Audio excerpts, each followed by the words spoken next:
to 411. Welcome back to the virtual studio. I am Pat Daly. Welcome back to the 411 podcast. To my left, Mr. Michael Quattromani. It is always a pleasure to be here. And below me, of course, Mr. Will Casey. Happy to be here as always. Adieu to the Patriots season, but Yes. I'm going to ask how you boys are feeling, but first, happy playoffs. We made it. This is where the podcast gets 20 times more exciting. Boys, how we doing? Look, many people did not think, including myself, did not think that the NFL would reach the playoffs, especially without canceling one game. I saw And that without they one did it. game. Crazy. Not one game got canceled. We're here. Buffalo is having 6,700 fans. It feels like NFL playoff. Feels like the world has finally come back to normal, but gotta get those cases down. Gotta get those vaccines out and make the world a better place. Will, how we doing? All right. I don't know about you guys, and I don't know about any of you other Patriots fans at home, but I woke up this morning and I asked myself, when are the Patriots playing next? And I came to the realization it's over. September. It's over at week 17. It's a sad thing. It's weird. A lot It's of us nothing we've Patriots never fans seen have in our never entire experienced this lives. before. But you know I'm what? almost 18 and we've never experienced a Ever. Patriots-less playoff before. Crazy. But, boys, with one door closed, another opens. Let's get right in to playoff talk. So first game we're going to be going over is the Bills. So we're doing just AFC this week, and we'll have another podcast for NFC.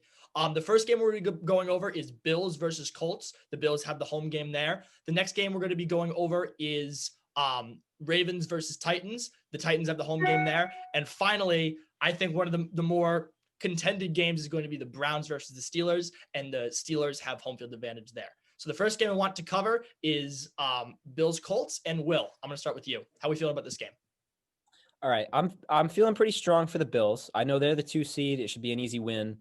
But here's my reasoning. I've honestly never seen Phillip Rivers in the playoffs. Maybe not never, but he never really did too well on the Chargers. I just remember a couple of seasons, them having like 4-win seasons, like not even close to the playoffs. He's a seasoned quarterback. He knows what he's doing. Obviously, I think that's one of the more important aspects when you enter the playoffs. You need a seasoned quarterback who knows how to handle the pressure of a playoff game versus someone like Josh Allen, who hasn't really been to the playoffs ever. But I think the Bills have just a team that's so much stronger that will outplay the experience of playing in the playoffs previously. I think the Bills will. Yeah, I think that's definitely well put. Here's what I would say about it. Home field advantage, like I said, goes to the Bills. What it comes down to for me is straight up consistency. I know the Bills will be able to put up consistent points and will be able to hold on to a lead. The Colts literally blew a game to the Steelers. They were up 24-7, and the Steelers are a playoff contender this year. I think the Colts are a bit of a product of an easy schedule with the addition of a lucky upset against the Packers. On the other hand, Stephon Diggs averaging 11.6 yards per catch, and Josh Allen obviously peaking at the right time. I only see 2 obstacles in the Bills' way. I see 2 obstacles in the Bills' way. One obstacle being Jonathan Taylor. He has been really hot. Bills allow the 15th most rushing yards in the NFL, so a little bit below average, but I still think this defense is peaking at the right time. If we still think about teams like playoffs, we think about teams who haven't been peaking at the right time. Obviously, Mike, what's the first team you think of who didn't peak at the right time? The Ravens. Baltimore Ravens, but the 2019 Baltimore Ravens, definitely. I still feel like this team is peaking at the right time. I think it's the Steelers.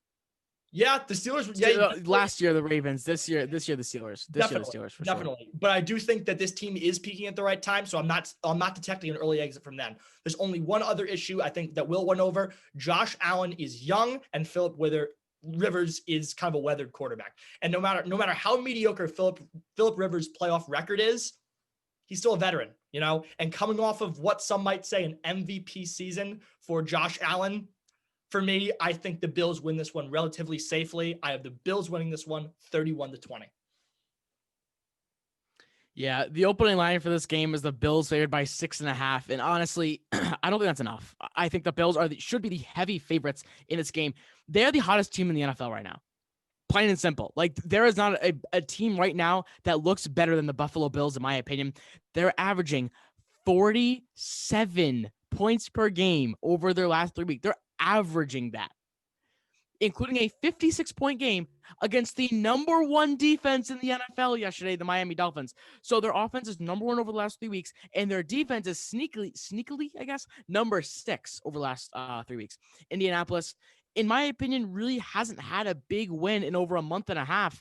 And honestly, I just don't think they have what it takes to take down the Buffalo Bills. It's not like a negative commentary on the Colts over the last few weeks. They've had easy matchups, and they've handled them relatively nicely, winning 4 out of the last 5. But they lost to the Steelers, a team that many are saying have been declining. They beat a Raiders team, not by a lot. Another team people think are declining. Texans by a little bit. They're Right. 4-12. And you know what? The Colts have been your classic sneaks into the playoffs, early exit. Everybody kind of just knows they don't have what it takes this season. A great team, definitely deserves to be in the playoffs, but isn't going to make it far. Yeah, Pat, I'm gonna have to agree with you there on the big score difference. Not the wild card, or the divisional round is where you see these bigger wins, the kind of blowout wins in the playoffs. I don't know if you guys remember a couple of years ago, Patriots absolutely blew out the Steelers in that divisional round game, one of my favorite playoff games to this day. But this is where you see the big point differentials. I'm going to say 30-21, Bills could take this one in an easy game. Yeah, I got a very similar score prediction in this one. I honestly, I don't think the Colts have what it takes to take on Bills, plain and simple. And I think Pat prefaced it perfectly earlier. That was one of the main points I was going to bring up. The Bills are an extremely consistent football team. They haven't scored less than 25 points in the last 6 weeks. They're a great offensive team. Colts have a solid defense, but it's been declining over the last few weeks. Yeah, I don't think there's much else to say here, man. It's strange. We're unanimous. It's very odd, but we are unanimous here. We have the Bills taking the W and moving on. Let's talk about Ravens versus Titans. I think there's going to be a little more disagreement here because I do think this is going to be a tight game. Mike, start us off. Yeah, my first note I have is this is going to be a very close game. Like, no doubt about it to me. This is going to be decided by at most a touchdown. And you know what? This makes me so excited. It's a rematch of last year's game. Lamar versus Derrick Henry, Harbaugh versus Vrabel. This is gonna be fun to watch. It's gonna be exciting, and honestly, it's even gonna. I'm gonna talk about it in a second, but it's a rematch of a game that went into overtime in Week 10. I mean, it's gonna be a fun game to watch. Ravens, surprisingly, I don't know. I think it's kind of surprising. They open up as 4.5-point favorites in this one. I thought the Titans would have opened up as favorites. These two teams. Favorites. That's interesting. Yeah. Like I said, they met in Week 10. Tennessee did win in overtime. I think something similar will happen this week. I don't think the Ravens defense can stop Derrick Henry. I just don't think they can. And even if they do, for me, stopping Derrick Henry is keeping him under 100 rushing yards. If they can do that, I still think Ryan Tannehill is good enough to win them this game. Ryan Tannehill, Jonnu Smith, A.J. Brown, and Corey Davis. I feel like that wide receiver receiving core as a whole is good enough. Last time the two teams faced off, Lamar Jackson only had 50 rushing yards on 13 carries for a measly 3.9 yards per carry. I think that the Titans know how to stop him. They did it in the division last year. They did it early. And I think they can do it again. And we all remembered what happened last year when Derrick Henry ran all over them. I think he does it again. You're not going to keep under 100 yards. It's as simple as that. I usually in the playoffs, I say both teams want it the same amount now. Both teams want the same amount. It's going to come down to pure skill. I say it comes down to skill. But the interesting part is that it also comes down to the coaching. Jim Harbaugh versus Mike Vrabel. Right out of my mouth. I don't know who I'm going to take. I love both of those coaches. John Harbaugh, especially, he's been in Baltimore for a long time now, and Mike Vrabel, even a former Patriot. So here is my reasoning and my winner. I'm going with the Tennessee Titans, and it's only because of Derrick Henry. I think he's got a memory of last year's playoffs in his head. He's got something he wants to prove, that it wasn't just a fluke. He wants he wants the Tennessee to be a serious team this year. They want to make it past that conference round. I'm going with the Titans in definitely a close game. I'm going to go 27-24 Titans. Boys. Mike Vrabel and just before I begin this, I want to just throw out a stat line. It really has nothing to do with like this game. I just wanted to throw out an interesting stat line. Since 2017, can you guys guess what record the home teams had in the wild card rounds? I have no idea. They went 4-8. Really? 4-8. I guess that kind of shows how random it is. I mean, the wild card round, some of these teams are wild. Should have had buys. It's a wild card. The others are just bottom of the barrel, like they're like the right cowboy. So let's get right into it. Obviously, Derrick Henry, let's get right to it. First problem, broke 2,000 yards this year. Absolute beast. Luckily, the Ravens have ranked the 8th best in stopping the run this year. I'm going to talk a lot about it in specifically this podcast, and it has to do with momentum. When the Houston Texans go 4-12 on the year, and they almost beat you in the game that you have to win to seal the division and the number 4 spot. On the other hand, after they lost to the Steelers, the Baltimore Ravens won. They won out, finishing their season 5-0. Lamar is finally showing that he's playing to his potential, even though he has absolutely no one to throw to. So yeah, I would say the Ravens are peaking at the right time, unlike last year. Ravens take this one. Overtime, I cut the Ravens winning this one. I know. 33-30. Originally, I had the Ravens winning this too. But I didn't like the Lamar matchup in the playoffs. Me neither. So all of his success last year, I think, came from his new approach to being a quarterback. And over the past now almost 2 years, coaches and teams, they've been studying him and studying his play.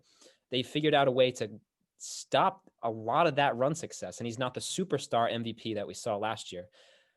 I'm just going to say Derrick Henry. He's also a running approach. Obviously, he's a big running back. You can't stop that. He is a 300-pound truck running right through you. So I just think the Titans outrun in the sense that Lamar versus Derrick Henry, the two stars. Yeah, I think so too. And there's another thing in the NFL. Sometimes teams just have other teams numbered. Like Patriots and Miami. Miami normally wins those games, no matter how good the Patriots can be and no matter how bad the Miami can be. That's normally a very close game. The Tennessee Titans and the Texans. Again, Texans, like you said, Pat, 4-12, but that is always a close game. Look at the NFC West, Ravens and Niners. Rams and Niners. Rams, probably the much better team. Well, the Niners have gone 6-0 over the last 3 years in that divisional matchup. Sometimes teams they're just better than the other. Like they just beat them all the time. That's just what happens. Right now, we're seeing that with Tennessee and we're seeing that with Baltimore. Tennessee just has Baltimore's number. Tennessee just for some reason knows how to stop Lamar Jackson. Like he doesn't run well against this team. And what did we say against the Patriots? What did we say you had to do to beat the Ravens? Force Lamar Jackson to throw the ball. And that's what they always do. They force Lamar to throw the ball, and that normally works. So I don't think Lamar Jackson is enough to beat this team. I'm never going to put my money in a rookie's basket. I'm not putting in J.K. Dobbins to carry this Ravens team to victory. The defense has been reeling over the last few weeks. Tennessee off for a 41-point game. Obviously, Tennessee's a very inconsistent team. I would be one of the first people to admit it. But when you catch them on a hot streak, Tennessee is one of the top 5 teams in the NFL. And if they're on a hot streak right now, it's tough to get in their way. I don't think the Ravens can stop them. I understand what you're saying. I still think the momentum is carrying the Ravens to this win. I got the Ravens. But the momentum is off of like 5 bad teams. I mean, we've seen momentum is momentum. That's where you're. Yes, no, I know, but the Patriots. But momentum is momentum. But the Patriots last year went 8-0 over bad teams and then fell apart when they faced good competition. Michael, this is week 1. This has nothing to do with what happened before. Think about what happened at the very end. They went 5-0 to finish their season. I don't care who they played. I don't care if they played someone in the XFL. That's momentum. Look. They lost. They won an easy game against the Bengals. Obviously, last week it was easy. They killed them. You know, I still think it's good to see. I got the Ravens in this one, finally breaking that terrible streak that is. If Baltimore wants to win this game, they just got to lock down on the pass attack and Ryan Tannehill. Yeah. You know you're not stopping Derrick Henry. Mm-hmm. So their defense has got to lock down on the pass. I don't know. What's more momentum? The Titans winning 41-38 in a nail biter to take the division, or the Ravens beating those 5 bottom 10 teams in the NFL? The fact that it had to get that close and win a field goal that literally that poor guy. I mean, not that poor guy, he made it, but it literally dinked in barely. against a team that was 4-12. I don't call that momentum. Yeah, but dude, it's a divisional game, and you and I both, all three of us know the Texans are a lot better than 4-12, and they've had a bunch of competitive games this year. Yeah, They gave the Chiefs a run for their money. They went up 24-0 against the Chiefs last year in the divisional. I understand it's a different year. I know. I'm just saying, again, it's a divisional game. Like I said before, those games are always close, and the Texans always make it a close game. I understand. So having that win, and like you said, Pat, a win's a win, right? So that's a big win in a big time spot. So you want to talk about recent momentum? I think they have more recent momentum. And upon the other facts I just brought up about, look, Tennessee's my favorite. That's fair. I gotta disagree with you still. Momentum, in my opinion, against a 4-12 team that you almost lost to. I don't see that as momentum. I still got the Ravens, but we'll have to see. All right, to finish up this podcast, we got one more game, and it is a pretty highly contested game, and I'm really interested to talk about it. It is going to be the Steelers and the Browns. So Steelers have home field advantage in this one, and I want to begin with a little bit of a history lesson, boys. We got to talk about Week 17 too. Absolutely. A little bit of a history lesson here, okay? Just because I'm a superstitious guy. It's just the person that I am. Michael, can I ask you something? Oh, no. Did you know, Michael, that the Browns haven't won in Heinz Field since 2003? They haven't won in Heinz Field since 2003. That's the last time they won in that stadium. Food for thought. But anyways, let's get to some analysis. Let's get going. The last time the Browns made the playoffs, it was the 2002 season. I was 3 months old. And who'd they lose to, Mike? I don't know. All I know is they hadn't made it in 17 years. Michael, they lost to the Steelers. 1994, I was -8 years old. Who did the Browns lose to in the playoffs? Just going to guess the Steelers. The Steelers. Here's the verdict. And honestly, Mike, kind of what they have their number. It is simple as that. I'm kind of going to go off your point. The Steelers have been the Browns' kryptonite since Nam. If you remember one thing in this podcast, the Steelers have been the Browns' kryptonite since Nam. In general, I do not think the Steelers are going to make it very far in the playoffs after this. But they almost won with no Ben Roethlisberger and starting Mason Rudolph. I believe this is one of the most overrated teams in NFL history. Do not get me wrong. I think this is an extremely overrated team. I think they're still talented. The biggest strength on the Browns team is pretty obviously their running game really strong. And the Steelers are in the top 10 in stopping the run this season. The Browns definitely will make it a competition. I'm sorry, Browns fans. I'm proud of you. I was rooting for you. I think it's really great. You got to stop somewhere. Steelers win this one 34-27. Yeah, Pat, you're probably 100% right about that. I'd just like to revert back to some of the older stuff I was saying.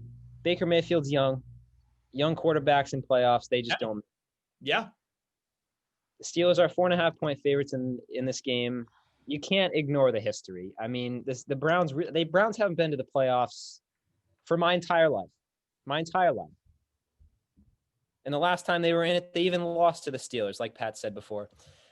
Pat not wrapped it up. Well, Pat said it pretty much perfectly, took the words out of my mouth. Enough's enough. We love you, Browns. We love you, Baker Mayfield. You tried your darndest. You tried your darndest. You get a gold star for making the playoffs, but you're not making that. It's not happening. Big Ben, he's a big experienced quarterback who's been to the Super Bowl multiple times. Mm-hmm. And he's got a new weapon in Chase Claypool. I'm saying the Steelers take this one in a comfortable, not big, but a comfortable win, 27-20. Excuse me, 27-21. I agreed with about 93% of what Pat had to say until he said the Steelers are one of the most overrated teams ever. This year, maybe. Not ever. I just like how they went 11-0. Oh, no. Four straight. I'm not saying the Steelers like the franchise. No. The team, the 2020/2021 Steelers. Yes. Are one of the most overrated teams ever. Most overrated teams in the Super Bowl era. Easy. Okay, so I doubt it. But second, okay. I understand that they lost 4 out of the last 5. And then, like Pat said, they're overrated. Of course. But here's one point that I really want to bring up. Everybody is forgetting that 38-year-old Ben Roethlisberger and company played 16 straight games. You may be asking yourself, Michael, every NFL team plays 16 games. Yes, but not 16 consecutive games. They're usually is a bye in between that, whether it's in between 4 and 8 games or 6 and 6 or 7 and 5, whatever it is, there's usually a bye that intersects 2 sections. Steelers didn't have that. Steelers played 16 consecutive games because their bye was taken away in week 4, because they had to move their schedule. This COVID stuff. Classic COVID.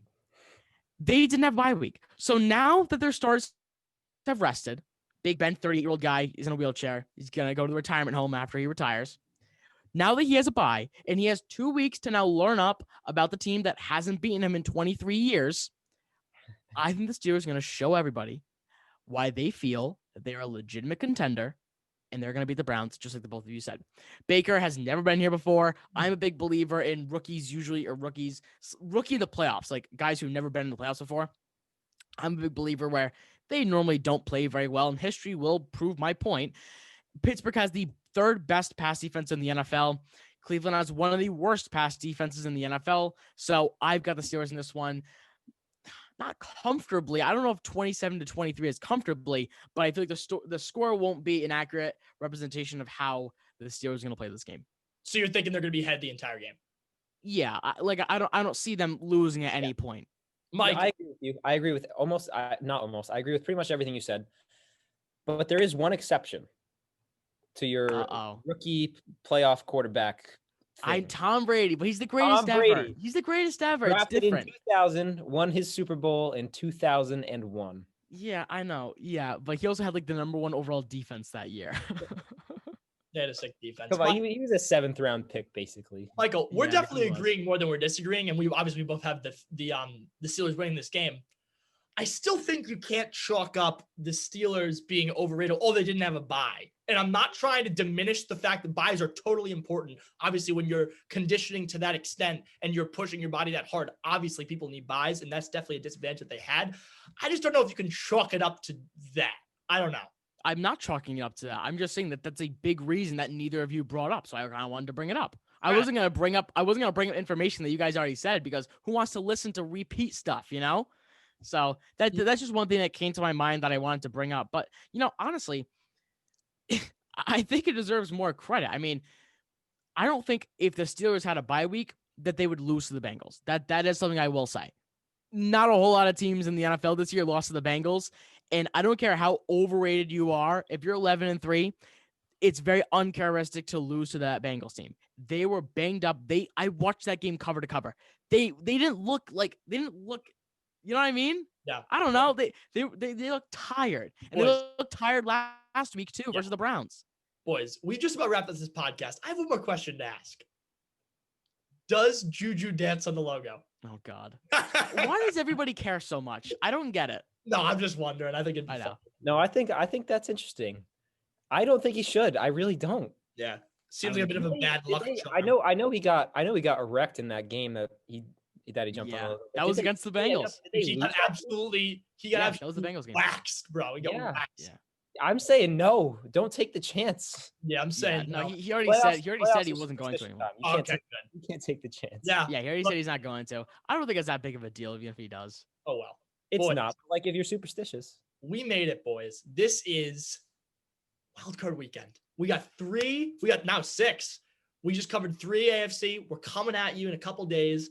3 NFC. Super exciting. I have never been more excited about a playoff weekend in a while. Well, I don't know about that. No Patriots, fair. Yeah. But you know what? I think it makes it interesting. It's gonna be a lot of fun to watch. You got a lot of new teams, a lot of new faces. It's gonna be super exciting, boys.